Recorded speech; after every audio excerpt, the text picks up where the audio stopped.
ప్రసిద్ధిగాంచిన వ్యవస్థల రాకతో ఉత్తరాంధ్రలో అభివృద్ధి దిశగా కీలక అడుగులు పడుతున్నాయని Goa governor Mansas trust chairman Pusapati Ashok Gajapathi Raju పేర్కొన్నారు. భూమిని సద్వినియోగం చేసుకోగలిగే సామర్థ్యం ఉన్న సంస్థలు అవసరమని, అలాంటి సంస్థే జిఎంఆర్ అని ప్రశంసించారు. అల్లూరి సీతారామరాజు జన్మించిన పాండ్రంగి గ్రామం ఎయిర్పోర్ట్ కు సమీపంలోనే ఉందని, అలాంటి మహనీయుని పేరు మీద విమానాశ్రయం రావడం ఎంతో హర్షణీయమని, ఇది భావితరాలకు గొప్ప సందేశంగా నిలుస్తుందన్నారు. జిఎంఆర్ మాన్సన్ ఏవియేషన్ ఎడ్యుసిటీ అంకురార్పణ ఒప్పందాల మార్పిడికి సంబంధించిన బృహత్తర కార్యక్రమం విశాఖలోని రాడిసన్ బ్లూ రిసార్ట్ లో జరిగింది. కేంద్ర మంత్రి, పౌర విమానయాన శాఖ మంత్రి రామ్మోహన్ నాయుడు, రాష్ట్ర ఐటీ, మానవ వనరుల శాఖ మంత్రి నారా లోకేష్ సమక్షంలో ఒప్పంద పత్రాలు మార్చుకున్నాయి. ఈ కార్యక్రమంలో speaker Ayyanna Patrudu, MSME Surf మంత్రి కొండపల్లి శ్రీనివాస్, జిఎంఆర్ రాజు, భీమిలి ఎమ్మెల్యే గంట శ్రీనివాసరావు, కలెక్టర్ హరేంద్ర ప్రసాద్, ఇతర ఎమ్మెల్యేలు పాల్గొన్నారు. నా స్పీచ్ లో చెప్పినట్టు క్లస్టర్ బేస్డ్ అప్రోచ్ కి వెళ్తున్నాం. అన్ని జిల్లాలు సమగ్ర అభివృద్ధి చెందాలి. ఒక్కొక్క జిల్లాకు ఒక్కొక్క సెక్టర్. ఆనాడు రాష్ట్రంలో 2014 చంద్రబాబు నాయుడు గారు అమరావతి రాజధానిగా ప్రకటించినప్పుడు ఏ జిల్లాకి ఏం తీసుకురాలో మాకు చెప్పారు. అది మేము పాటిస్తున్నాం. దాంట్లో వర్టికల్ హారిజాంటల్ ఇంటిగ్రేషన్ అనేది చాలా చాలా అవసరం ఒక క్లస్టర్ అనేది సక్సెస్ అవ్వాలంటే. దాంట్లో భాగంగా ఎడ్యుకేషన్ కీలక పాత్ర వహిస్తుంది.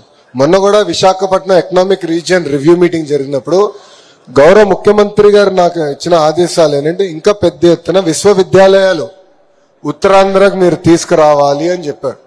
సో ఆ సబ్జెక్ట్స్ ఫార్మా ఉంది, మనకి మెడికల్ డివైసెస్ మ్యానుఫ్యాక్చరింగ్ ఉంది, ఏవియేషన్ ఉంది, స్టీల్ విశాఖ ఉక్కు ఆల్రెడీ ఉంది, ఇప్పుడు ఆర్సిలర్ మిత్తల్ ప్లాంట్ వస్తుంది. ఇట్లా ఉత్తరాంధ్ర డేటా, మన డేటా సిటీ వస్తుంది, ఐటీ పరిశ్రమలు వస్తున్నాయి. ఉత్తరాంధ్రకి ఇది మనం తీసుకురాబోయే క్లస్టర్స్. దానికి కావాల్సిన విశ్వవిద్యాలయాలు, ఐటీఐలు, పాలిటెక్నిక్లు అన్ని కూడా తీసుకురమ్మని గౌరవ ముఖ్యమంత్రి గారు నాకు ఇచ్చిన ఆదేశాలు. దాంట్లో భాగంగా ముందల నుంచే, ఎందుకంటే జిఎంఆర్ గారు సంస్థతో నేను ముందల నుంచే మాట్లాడుతున్నా ఏవియేషన్ ఏం చేస్తే బాగుంటుందని. దాని తర్వాత అదితి గారు వచ్చి ఇట్లా ల్యాండ్ ఉందని మేడం గారు చెప్తాం. మొన్న రాము నేను ఢిల్లీలో, నేను ఈసారిగా దాని ముందలసారి వెళ్ళినప్పుడు మీరు మీడియాలో కూడా చూస్తుంటారు, మేము కూర్చుని జిఎంఆర్ ప్రతినిధులతో రివ్యూ చేశాం. ఈ ఏవియేషన్ ఎడ్యుసిటీ ఎలా ఉండబోతుంది, ఇంకేం చేస్తే బాగుంటుందని రాము కూడా అతను సూచనలు ఇచ్చారు. ఇప్పుడు అశోక్ గారు బ్లెస్ చేశారు. పర్ఫెక్ట్ కాంబినేషన్ అనా. ఇప్పుడు మీరు చూస్తే కాగ్నిసెంట్ కి మేము ఇచ్చిన target phase 1 building approval submit చేసిన తర్వాత 1 year లో పూర్తి చేయాలని చెప్పాం. రెండోది లోకల్ ఆంటర్ప్రినర్స్ కూడా ప్రోత్సహించాలనేది గౌరవ ముఖ్యమంత్రి గారు మాకు ఇచ్చిన ఆదేశాలు. దాంట్లో భాగంగా లోకల్ ఐటీ కంపెనీస్ కూడా వాళ్ళు కూడా క్లియర్ స్టిపులేషన్ ఇచ్చి భూములు ఇచ్చాం. 11 months 29 days లో పూర్తి చేయాలని నేను కెమెరా సమక్షంలో వాళ్ళకి ఆదేశాలు కూడా చెప్పాను. చేయకపోతే వెనక్కి తీసుకున్నాక మేము క్లియర్ గా సిద్ధంగా ఉన్నాం. మా లక్ష్యం ఒకటే, 2024 నుంచి 29 అంటే 5 సంవత్సరాల్లో ఉత్తరాంధ్రలో ఐటీ రంగంలో 5 లక్షల ఉద్యోగాలు కల్పిస్తాం. ఒక లక్ష్యంగా పెట్టుకుని మేము పనిచేస్తున్నాం. 100% సాధించి చూపిస్తాం. Thank you. లోకేష్ గారు, నా పేరు అరుణ అండి, డెక్కన్ క్రానికల్ న్యూస్ పేపర్ నుంచి మాట్లాడుతున్నాను. గతంలో మీరు అసెంబ్లీలో ఒక ఇంపార్టెంట్ అనౌన్స్మెంట్ చేశారు. ఎగ్జిస్టింగ్ విశ్వవిద్యాలయాలని, యూనివర్సిటీలని మెరుగుపరిచేందుకు పూర్తి ప్రయత్నాలు చేస్తామని. గతంలో జరిగిన అవకతవకలన్నింటినీ వెలికి తీస్తాము, దీని మీద కమిటీ వేస్తాం, కమిటీ 100 days లో రిపోర్ట్ ఇస్తుంది, ఆ రిపోర్ట్ బేస్ గా చర్యలు తీసుకుంటా ఉన్నారు. దీని మీద ఏమైనా ప్రోగ్రెస్ ఉందా అండి? మీరు 2 ప్రశ్నలు అడిగారు, ఒకటి యాక్షన్ గురించి, ఒకటి ఏం చేస్తున్నారని.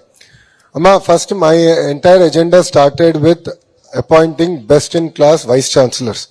మీరు చూస్తే ఎప్పుడు లేని విధంగా ఒక ఐఐటియన్స్ ని అలాంటి వాళ్ళని తీసుకొచ్చి మన ప్రభుత్వ విశ్వవిద్యాలయాలకి ఏకంగా వైస్ ఛాన్సలర్స్ గా నియమిస్తాం జరిగింది. వాళ్ళ పర్యవేక్షణలో రూసా ఫండ్స్ ఏదైతే మాకు వస్తుందో ఆ రూసా ఫండ్స్ లో కేవలం హార్డ్ ఇన్ఫ్రాస్ట్రక్చరే కాదు, రీసెర్చ్ కి సంబంధించిన ప్రాజెక్ట్స్ అన్ని కూడా పూర్తి చేయాలని నేను చెప్పాను. నిన్న కూడా గౌరవ మంత్రి ధర్మేంద్ర ప్రధాన్ గారు నేను కలిసినప్పుడు ఒక 1 year ఎక్స్టెన్షన్ అడిగా. కొన్ని రూసా ఫండ్స్ సుమారుగా ఒక 200 కోట్లు రీసెర్చ్ కి సంబంధించినే మేము పూర్తి చేసుకోలేకపోతున్నాం. సో మాకు ఒక 1 year ఎక్స్టెన్షన్ ఇస్తే వి విల్ కంప్లీట్ అని చెప్పాను. ఆయన కూడా ఒప్పుకున్నారు, లేదు మీరు బాగా చేస్తున్నారు చేయండి అని చెప్పారు. రెండోది మీరు అన్నట్టు, ఎస్ నేను హౌస్ లో చెప్పాను, ఆల్రెడీ కమిటీ వేసాము. Committee has sought a little bit of more time. I will wait for the report to come and definitely will take firm action. ఎందుకంటే గతంలో ఈ ప్రభుత్వ విశ్వవిద్యాలయాలు అనేది రాజకీయ కేంద్రాలుగా ఎట్లా నడిపించారు నాకన్నా మీడియా మిత్రులు మీకే బాగా తెలుసు.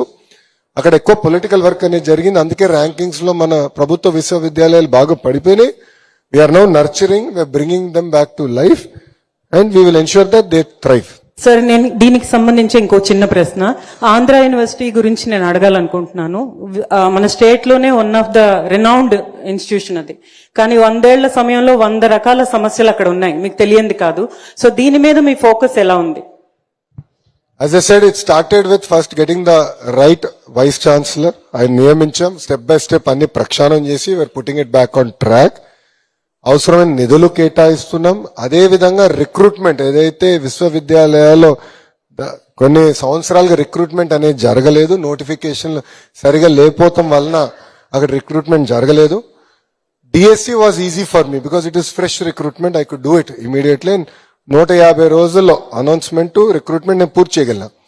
బట్ విశ్వవిద్యాలయాలకు వచ్చేగల గతంలో జరిగిన ఏదైతే నోటిఫికేషన్ లో కొంత ఇబ్బందికరంగా ఉంది కనుక దాన్ని లీగల్ ఇష్యూలోకి వెళ్ళింది. I'm now resolving it. అది కూడా ఐ వాంట్ టు గివ్ త్వరలో I want to give a notification and move forward.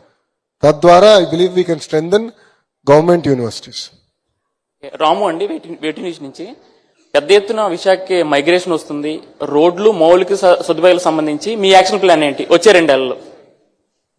అమ్మా, అందుకే మీరు చూస్తే గౌరవ ముఖ్యమంత్రి గారి నాయకత్వంలో విశాఖపట్నం ఎకనామిక్ రీజియన్ అనేది ఒక కాన్సెప్ట్ తీసుకున్నాం. దానికి ప్రత్యేకంగా యువరాజ్ ఐఏఎస్ గారిని ఆ ప్రాజెక్ట్ కి కూడా ఆయన నియమించారు. గ్రూప్ ఆఫ్ మినిస్టర్స్, ఎమ్మెల్యేస్ అందరితో కూడా మేము ఆ రోజు మీటింగ్ పెట్టాం. దాని తర్వాత అధికారులందరూ కూడా మా లోకల్ ఎమ్మెల్యేలతో కూర్చున్నారు. For example infrastructure investments R&B secretary గారు గంటా శ్రీనివాస్ అంతా కూర్చుని ఓకే రోడ్స్ ఎట్లా రావాలి, ఎట్లా కనెక్ట్ చేయాలి, ఎయిర్పోర్ట్ కనెక్టివిటీ, ఎయిర్పోర్ట్ GMR కట్టిన తర్వాత సిటీకి కనెక్టివిటీ అందించాల్సిన బాధ్యత మా పైన ఉంది. అటు పక్కన విజయనగరం కనెక్టివిటీ అందించాలి, శ్రీకాకుళం. ఇది కేవలం విశాఖపట్నం ఎయిర్పోర్ట్ కాదు, ఉత్తరాంధ్రకు సంబంధించిన ఎయిర్పోర్ట్ కనుక మొత్తం ప్రాంతానికి కనెక్టివిటీ అనేది ఎట్లా చేయాలని దానిపైన మేము అందరం కూర్చున్నాం, డిస్కస్ చేసాం. దెన్ ఫార్మా కంపెనీలు వస్తున్నాయి, కొత్త స్టీల్ ఫ్యాక్టరీ వస్తుంది. పొల్యూషన్ మేనేజ్మెంట్ ఎట్లా చేయాలి, ఎందుకంటే ఇప్పుడు కొన్ని పట్టణాలు పొల్యూషన్ తో ఎంత ఇబ్బంది పడుతున్నాయో మనం అందరూ ఈరోజు చూస్తున్నాం. అలాంటి పరిస్థితి విశాఖపట్నం ఎకనామిక్ రీజియన్ కి రాకూడదు. సో పొల్యూషన్ మేనేజ్మెంట్ ఎట్లా తీసుకురావాలి, లేటెస్ట్ టెక్నాలజీ ఎట్లా తీసుకురావాలి, విశ్వవిద్యాలయాలు ఏంటి, ఆక్వా పరిస్థితి ఏంటి, ఇండస్ట్రీస్ పరిస్థితి ఏంటి, మన స్కూల్ ఎడ్యుకేషన్, సీఎం గారు స్కూల్ ఎడ్యుకేషన్ లో కూడా ఇంకా పెద్ద ఎత్తున స్కూల్స్ ఎట్లా తీసుకురావాలి దానిపైన కూడా డిస్కస్ చేశారు. So end to end eco system అనేది మ్యాప్ చేయాలని ఆయన మాకు ఆదేశాలు కూడా జారీ చేశారు. ఆ దిశగా ఈ ప్లానింగ్ జరుగుతుంది. గౌరవ ముఖ్యమంత్రి గారి నాయకత్వంలో 2 నెలలకు ఒకసారి VR పైన మేము అందరం కూర్చుంటాం. సో ఇది కేవలం ఒక థియరీ కాదు, ఇది ప్రాక్టికల్ గా అమలు చేయాలనేది. గౌరవ ముఖ్యమంత్రి గారు ఏమంటున్నారంటే